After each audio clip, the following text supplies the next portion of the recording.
इचलकरंजी शहरातील बहुप्रतीक्षित PM E बस सेवा सुरू होण्याच्या दिशेने महत्त्वपूर्ण पाऊल पडले असून इचलकरंजी महानगरपालिका आणि जेबीएम कंपनी यांच्यात बुधवारी बस पुरवठ्याचा करार करण्यात आला। त्यामुळे येत्या 15 ऑगस्ट पासून शहरात पीएम ई बस सेवा सुरू होण्याचा मार्ग मोकळा झाला आहे।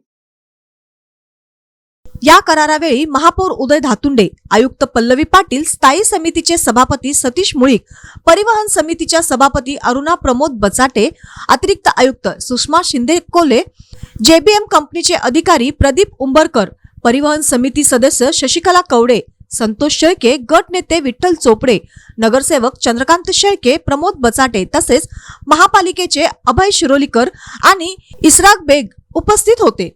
केंद्र शासनाच्या पीएम ई बस योजनेअंतर्गत इचलकरंजी शहराला एकूण 20 ई बस मंजूर झाल्या आहेत। त्यापैकी पहिल्या टप्प्यात 8 बस येत्या महिनाभरात महापालिकेला प्राप्त होणार असून उर्वरित 12 बस त्यानंतर उपलब्ध होणार आहेत। या सेवेसाठी सोलगेमळा येथे बस आगार उभारण्यात आले असून शहरातील विविध ठिकाणी बस थांबे निश्चित करण्यात आले आहेत। तसेच शिवतीर्थ परिसरात मध्यवर्ती सिटी बस स्थानक उभारण्यास महासभेने यापूर्वीच मंजुरी दिली आहे।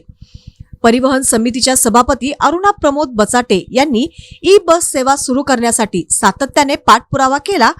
त्यांना आमदार राहुल आवाडे, माजी आमदार सुरेश हळवणकर, महापौर उदय धातुंडे, उपमहापौर अनिल डाळ्या तसेच आयुक्त पल्लवी पाटील, अतिरिक्त आयुक्त सुषमा शिंदे-कोले, उपायुक्त नंदू परळकर यांचे सहकार्य लाभले।